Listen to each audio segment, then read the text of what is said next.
শেষে আজ উঠে এলো বাংলার বাড়ি প্রকল্প নিয়ে সুখবর। আজ বাংলার বাড়ি প্রকল্পের দ্বিতীয় কিস্তির টাকা দেওয়া শুরু করলো রাজ্য সরকার। পাবেন 12 লক্ষ উপভোক্তা। তো বন্ধুরা, সেই নিয়ে আজকের আপডেটটি আমি আপনাদের সাথে শেয়ার করতে যাচ্ছি। যদি আপনি বাংলার বাড়ি প্রকল্পের মাধ্যমে প্রথম কিস্তির টাকা পেয়ে থাকেন, তো অবশ্যই ভিডিওটিকে প্রথম থেকে শেষ অবধি দেখবেন। আমাদের চ্যানেলে নতুন হয়ে থাকলে চ্যানেলটিকে সাবস্ক্রাইব করে রাখবেন ভবিষ্যতে এই ধরনের আপডেট পাওয়ার জন্য। আজ উত্তরবঙ্গের এক জনসভায় মুখ্যমন্ত্রী মমতা বন্দ্যোপাধ্যায় কয়েক হাজার কোটি টাকার প্রকল্পের উদ্বোধন শিলান্যাস করলেন। ডাবগ্রামের ভিডিও কন গ্রাউন্ডে আয়োজিত সরকারি পরিষেবা প্রদান কর্মসূচি থেকে মুখ্যমন্ত্রী শিলিগুড়ি, জলপাইগুড়ি এবং আলিপুরদুয়ারের বাসিন্দাদের হাতে বিভিন্ন সরকারি প্রকল্পের সুবিধা তুলে দেন। এই অনুষ্ঠান থেকে বাংলার বাড়ি প্রকল্পের দ্বিতীয় কিস্তির টাকা বিতরণ শুরু হয়, যা প্রায় 12 লক্ষ উপভোক্তা পাবেন। বাংলার বাড়ি প্রকল্পের দ্বিতীয় কিস্তি শুরু। মুখ্যমন্ত্রী মমতা বন্দ্যোপাধ্যায় আনুষ্ঠানিকভাবে বাংলার বাড়ি প্রকল্পের দ্বিতীয় কিস্তি 60,000 টাকা দেওয়া শুরু করেন। কয়েকজন উপভোক্তার হাতে সরাসরি বাড়ি তৈরির টাকার চেক তুলে দেন তিনি।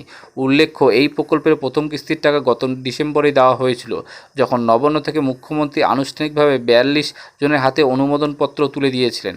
বাংলার বাড়ি গ্রামীণ প্রকল্পের আওতায় রাজ্যের মোট 12 লক্ষ যোগ্য পরিবারকে বাড়ি তৈরির জন্য প্রথম কিস্তি 60,000 টাকা করে দেওয়া হয়েছিল।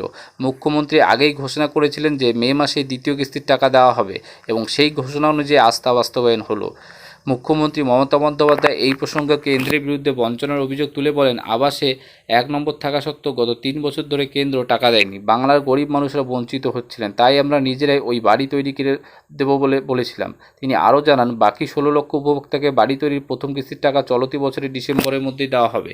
পরের বছর মে মাসে দ্বিতীয় কিস্তির টাকা দেওয়া হবে। তারপর যদি কেউ বাকি থাকেন, তাদেরও বাড়ি সরকার তৈরি করে দেবে। রাজ্য সরকার ইতিমধ্যে 47 লক্ষ মানুষের জন্য পাকা বাড়ি তৈরি করেছে। এই পর্যায়ে 12 লক্ষ বাড়ি তৈরির টাকা দেওয়া হচ্ছে। বাকি 16 লক্ষ উপভোক্তার তালিকা চূড়ান্ত করে চলতি বছরের ডিসেম্বরে প্রথম কিস্তির টাকা দেওয়ার পরিকল্পনা রয়েছে।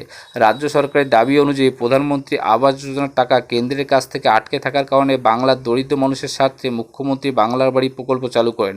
এই প্রকল্পে উপভোক্তাদের বাড়ি তৈরির জন্য মোট 1,20,000 টাকা দেওয়া হচ্ছে। প্রথম কিস্তিতে 60,000 টাকা 12 লক্ষ উপভোক্তার ব্যাংক অ্যাকাউন্টে সরাসরি পাঠানো হয়েছিল। এবার এই 12 লক্ষ উপভোক্তা বাকি টাকা পাচ্ছেন, যার জন্য অর্থ দপ্তর 7,200 কোটি টাকা বরাদ্দ করেছে।